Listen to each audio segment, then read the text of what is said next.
Ayan guys, ako ay maglilinis ako ng aking pipirtuhin ngayon. Ito ay yung naka-frozen kanina. Ayan yung binigay sa amin galing sa Buanga. Dahil ipiprito ko sa gas, ayan o.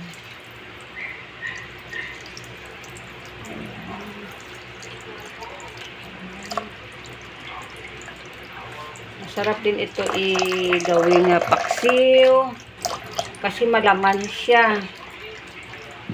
Mayroon pa siyang masarap. Ipiprito ako ng ilang piraso, mga 3 siguro. Tapos yung iba ay pang sabaw-sabaw na. At least meron kaming pang sabaw-sabaw bukas o next day.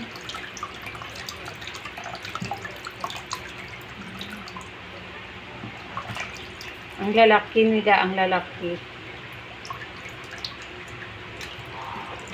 ng isdang ito, matambaka ang tawag dito. Iwan ko sa probinsya kung anong tawag dito, pero dito sa Manila ay matambaka.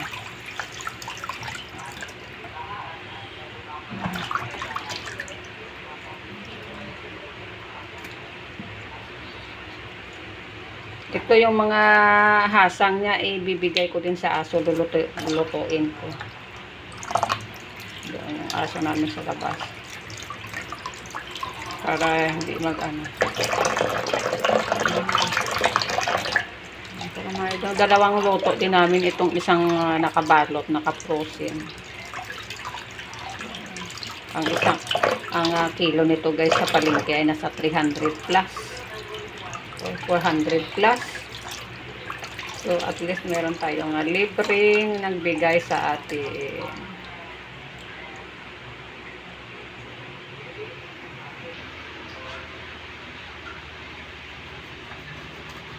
Ayan guys, ihati muna natin.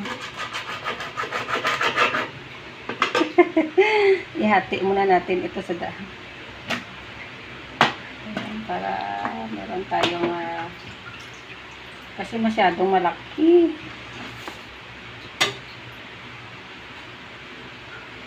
At least meron akong pang sabaw-sabaw bukas o sa sunod na araw. Mga ilang piraso yun. Ang lalaki kasi ng isda ito. Ang lalaki nila. Kaya hatiin ko sa kasi magprito ako.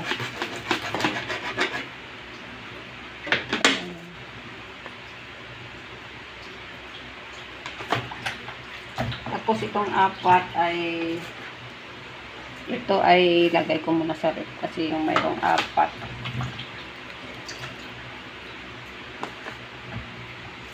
Ito yung apat guys ay hindi ko naging slice kasi ito yung piprituhin ko. Tapos lagyan ng gulay. Ayan, apat. Ang lalaki kasi kaya kailangan kong hatiin.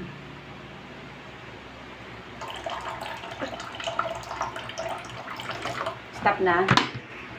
Ayan guys, yung aking isda ay ayan, hiwa-hiwa ko natin sa ito yung ipiprito ko, yung apat. Although meron pa naman kaming natirang ulam kagabi ay magpandagdag na lang ito yung aking ipiprito ngayon kasi masarap din kasi ito iprito.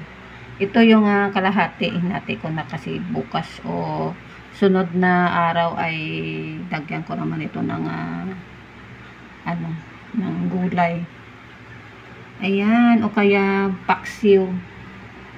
Mahilig din kasi ako sa paksiw guys, lalo na yung mga ganitong isda, yung alam mo yung malaman na isda, yung tulad nitong matambakan na ito. Sa isang balot, ayan ay dalawang at least dalawang lutuan namin ito guys, dahil ang mahal-mahal na ngayon ng isda dito sa Maynila. Naku, ganitong kalaki na isda na ito ay mahal dito, nasa 400 na ang kilo. So, ang isang kilo, ilang piraso lang yan, mga 5. So, ito ay lagyan ko ng, ito yung ipiprito ko. Lagyan ko ng asin. Kasi mayroon mga sarap din kasi ito. Iprito. Gusto din namin ng prito. Yung, alam mo yung malaman na isda.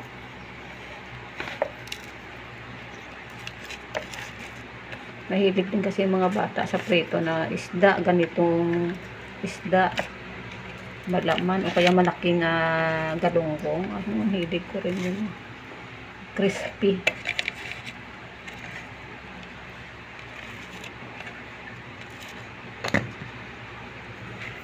Lagyan ko ng asin.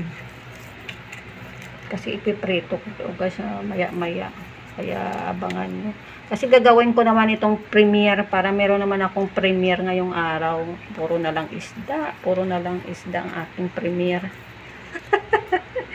At least, masasanay tayo mag-premiere. Maraming asin. Oh. Hindi lang guys. Ayan. Ibabalik yan sa rip. Yung asin ko. Ay, naku, ang hirap kumuha ng content na isang kamay ang gumagana. Diba? Mayroon tayong wala tayong taga-kuha ng ating video, kundi tayo lang din. So, ito ay ilalagay ko ito sa rep. Tatakpan ko. Ayan guys, ay ako'y magpiprito, ano oras na kaya, alas 10 na naman. So magpiprito na naman ako ng isda. Ayan, ready na yung aking kalaan. Ano ba ito? Kawali. Ayan, dyan ako magpiprito. Para hindi dumikit yung isda natin guys, pag nagpainit tayo ng kawali, ganun yung para hindi dumikit yung isda. Ayun, nakita ko lang itong technique na ito para hindi daw dumikit yung isda. Pag nagpainit ka ng kawali mo, painitin mo muna bago lagyan ng mantika para hindi dumikit yung isda. At saka ganun dito para hindi siya dumikit. O kaya lagyan mo ng asin. Ayan o. Ipiprito ko na yung aking isda, 4 na piraso.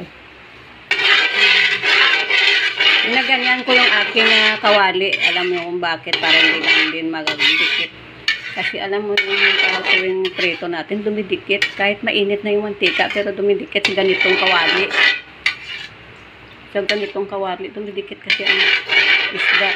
So, ganito palang gagawin.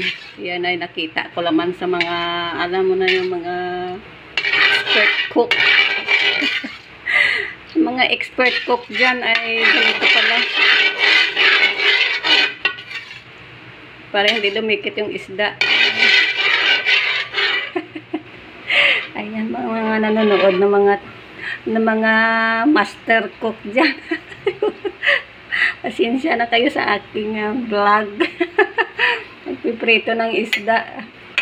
Ayan, ay hirap kumuha ng ating content guys. Para meron tayong pang premiere.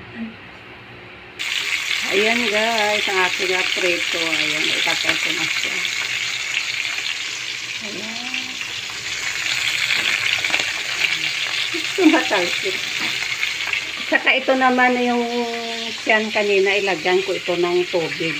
Tapos asin, tapos ilulutuin ko konti. Ayan na yung ibibigay ko doon sa labas. Yung, o kaya sa aso, o kaya sa pusa. Ayan. Kasi ang basura dito ay once a week lang kumukuha ng mga ganito. Kaya ito ay para hindi bumaho sa ating basurahan.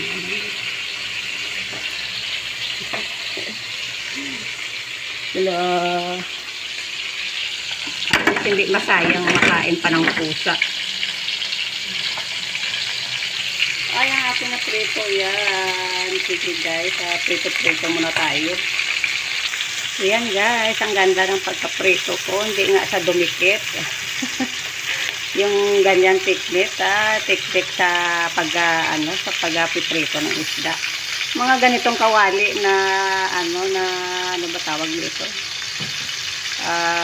Hindi ba Dumidikit kasi ang isda dito, kaya tingnan mo, ang ganda ng aking prito, hindi din sa dumikit. Ay, salamat sa nakita kong video doon sa mga, alam mo naman, sa white team, dami mo makikita, kaya ito ay ginagawa ko rin.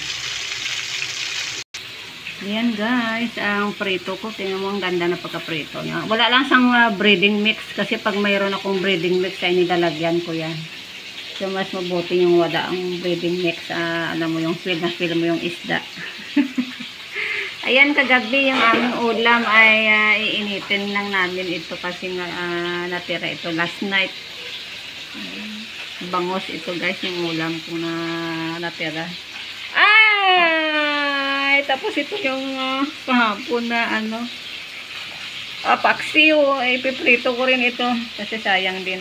Masarap kaya ang isda na yung natira, yung mga tira-tira na ano ba yung paksiw, masarap sa iprito. Ayan, puro kami isda guys, puro isda. Bukas naman ay chicken naman kami bukas. Diyan din. Oh, gusto isda. Ayan, may natira pa yan guys, yung dalawa.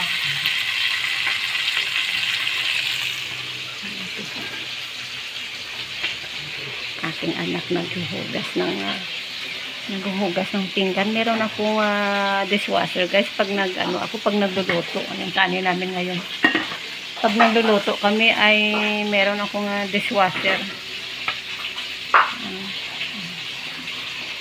Ayun, isa mayroon siyang online class. Ayan, yung kanyang dyan siya lagi. Kaya meron kami higaan dito sa labas. Kaya dyan siya nag-online class.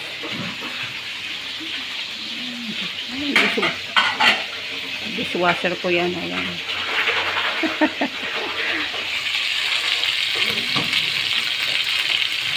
Maganda kapag meron kang mga assistant habang ikaw ang nagluluto. Ay, ang aking cook ngayon ay nasa biyahe. So, ngayon ay prito lang yung aking lulutuin. Wala naman akong lulutuin. Ayan na. Para sa ating lunch. Ayan guys. Ayan na. Naprito na natin lahat. Ayan na. Ang ganda ng pagkaprito. Ayan ay gagawa na lang ako ng sausawa namin. Para mamaya sa amin ubos na naman yan.